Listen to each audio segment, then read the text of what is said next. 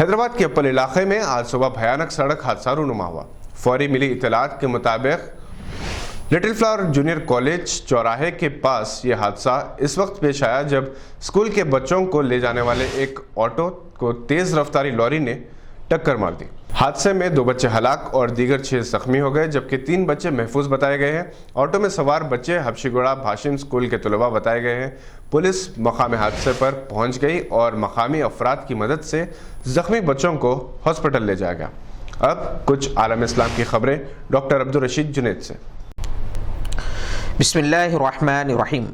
آداب ناظرین، تنظیم اسلامی تعاون OIC کے کشمیر کے علاوہ ہندوستانی مسلمانوں سے متعلق قوانین پر اسلام آباد میں منعقدہ ہونے والے مجوزہ اجلاس پر مختلف سیاسی مبصرین نے متضاد رائے کا اظہار کیا ہے۔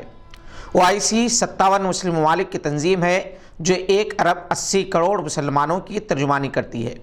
ہندوستان سے اس کے اچھے تعلقات رہے ہیں اور اس نے ہندوستانی نمائندوں کو 1 سے زائد مرتبہ خصوصی مدعوین کے طور پر شرکت کی دعوت دی ہے۔ مسئلہ کشمیر پر سعودی عرب کی حمایت پر اسلام آباد میں OIC کا اجلاس سمجھا جاتا ہے کہ ہندوستان کی سفارتی کوششوں پر ایک ضرب ہے جو اس نے پاکستان کو عالمی برادری میں الگ تھلگ کرنے کے لیے کی ہے۔ بعض اسلامی ممالک نے شہریت ترمیمی قانون پر تشویش کا اظہار کیا ہے۔ بنگلہ دیش اور جاپان کی وزیر اعظم کے دورہ ہند کی منسوخی کو بھی اسی پس منظر میں دیکھا جا رہا ہے۔ ملیشیا اور ترکی نے اپنے لب و لہجے میں تبدیلی لائی ہے۔ اس سے قبل دونوں ممالک کے ہندوستان کے ساتھ اچھے تعلقات رہے ہیں۔ امید کی جا رہی ہے کہ OIC ہندوستان پر دباؤ ڈال سکتی ہے کہ وہ مسلم دشمن قوانین سے دستبرداری اختیار کرے۔ پاکستان کے وزیر اعظم عمران خان نے اپنے ملک کی تاریخ میں پہلی مرتبہ خواجہ سراؤں، جنہیں ہجڑے، تیسری جنس یا ٹرانسجنڈر بھی کہتے ہیں، ان کی فلاح و بہبود کے لیے نئی پالیسی کا اعلان کیا ہے۔ انہوں نے انہیں ہیلتھ کارڈ کی فراہمی کی اسکیم کا آغاز کیا اور اعلان کیا کہ عام پاکستانی شہریوں کی طرح ٹرانسجنڈر کو تمام سہولتیں فراہم کی جائیں گی۔ اس کے علاوہ ان کے ساتھ سماج میں جو رویہ اختیار کیا جاتا ہے اس میں بھی تبدیلی لانے کی کوشش کی جائے گی۔ سوڈان کی ایک عدالت نے خفیہ اداروں کے 29 افسروں کو ایک استاد پر تشدد کرنے اور انہیں قتل کرنے کے جرم میں سزائے موت کا فیصلہ سنایا ہے۔ ذرائع ابلاغ کے مطابق بتایا جاتا ہے کہ سابقہ سوڈانی صدر عمر البشیر کے دور اقتدار میں ان کے خلاف مظاہروں میں شرکت کرنے پر 36 سالہ احمد الخیر کو حراست میں لیا گیا تھا۔ عدالت کے فیصلے کے مطابق حراست کے دوران احمد الخیر کو تشدد کا نشانہ بنایا گیا جس سے ان کی موت واقع ہو گئی تھی۔ احمد الخیر کی ہلاکت کے بعد ملک بھر میں وسیع پیمانے پر 75 سالہ سوڈانی صدر عمر البشیر کے خلاف مظاہروں میں اضافہ ہو گیا تھا۔ مظاہروں کے خلاف کئی ماہ تک چلنے والے آپریشن میں کم از کم 170 افراد ہلاک ہوئے تھے۔ سوڈانی فوج نے آخرکار صدر عمر بشیر کو ایک بغاوت کے ذریعے اقتدار سے بے دخل کر دیا تھا۔ یہاں یہ بات قابل ذکر ہے کہ سابقہ سوڈانی صدر عمر البشیر نے بھی 30 سال قبل ایک بغاوت کے نتیجے میں ہی اقتدار حاصل کیا تھا۔ موجودہ دور میں حکمرانوں کو طاقت کے نشے میں انسانیت کی نام کی کوئی چیز نظر نہیں آ رہی ہے۔